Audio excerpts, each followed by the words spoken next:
particular data. There are objects of thought, universals, if you like, essences, natural kinds. So Putnam turns out as a realist about science, but also a realist about certain classifications, certain general principles, as well as about publicly recognized particular observations. It's not all our structure. So, realism versus anti-realism. Okay? That's the second issue. How you doing? Ready for the third one? Okay, I've used the term possible worlds. Possible worlds. Because of two considerations that we've already run into. One is that there are alternative ways that we, with our language, can structure experience. So there might be possible worlds in the sense of worlds that we structure. Other possible worlds than this one. But second, the sort of thing that comes up with a theory of logical entities which admits that not all logical possibilities are actualized in this space-time world. Walderstorff's theory of universals, for instance, would admit there are many other logically possible worlds than this one. There are logical possibilities that have not been actualized, and in that sense, among the logical objects of thought are other possible worlds. You see? Because if there are objective logical possibilities, then there are objective, logically objective possible worlds other than this one actualized. Worlds, for instance, in which we all had 3 arms. Or worlds in which my first child was a girl, which would be another world than this one. Other possible worlds with minor deviations from this, major deviations from this, of all sorts. Logical possible worlds. So the fact that things could be other than they are, whether by virtue of our language or by virtue of the realm of logical possibles, has opened up debate on the language of possible worlds and the ontology of possible worlds ontology. Now, Nelson Goodman is the first one to pick on here, and you can already see what he's going to say. I introduced him by saying that he wants logic without ontology. He does not want logical entities. He sees us as structuring our own worlds. So for Nelson Goodman, the language of possible worlds is merely a verbal device. It's a semantical trick. All possible worlds are simply linguistic constructs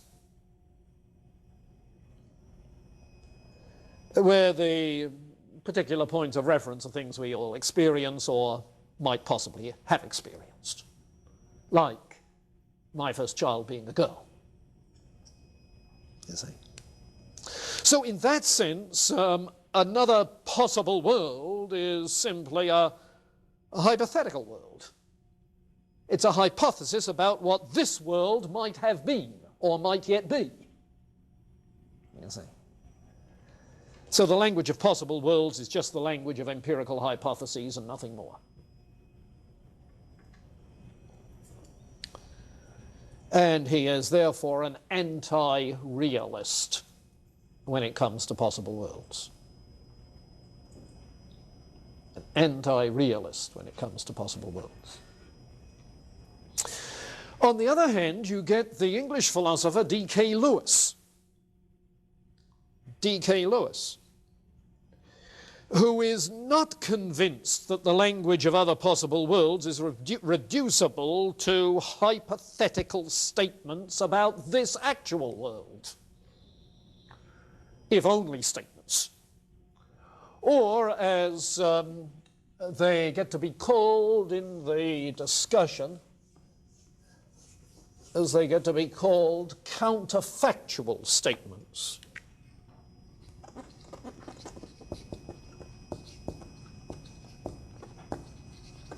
Counterfactuals. And a lot of attention has been given then by recent language philosophy and logic to the logic of counterfactuals. Can counterfactual statements be adequately explained as simply hypothetical statements about this actual world? Explained simply as empirical hypotheses that will not be confirmed as empirically correct. Can they be taken just that way? Or if they're not reducible to hypotheticals, then it would seem that we have to admit that there are logical objects, logical entities of an objective sort that we are talking about when we talk about logical possibilities that haven't been actualized. The argument is, of course, that counterfactual statements cannot be reduced without remainder, cannot be translated without remainder into hypotheticals.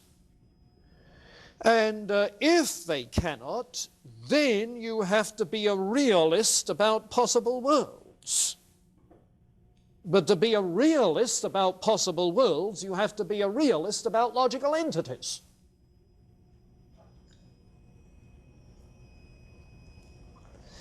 And so the debate goes about counterfactuals, about what's called transworld identity.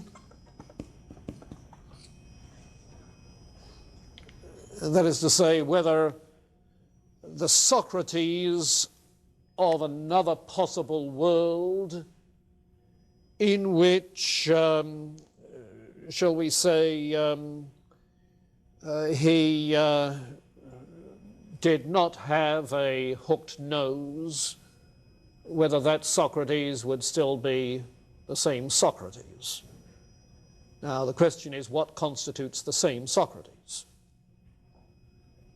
Is it of the essence of Socrates that he have a hooked nose? And of course you want to say no. But in saying that, you're admitting it. You see. So the translatability from one language of one possible world to another. Well, that kind of debate has all sorts of fascinating implications. Alvin Plantinga, in his book, The Nature of Necessity, worked with this sort of issue and argued that there is a logically possible world in which God necessarily exists.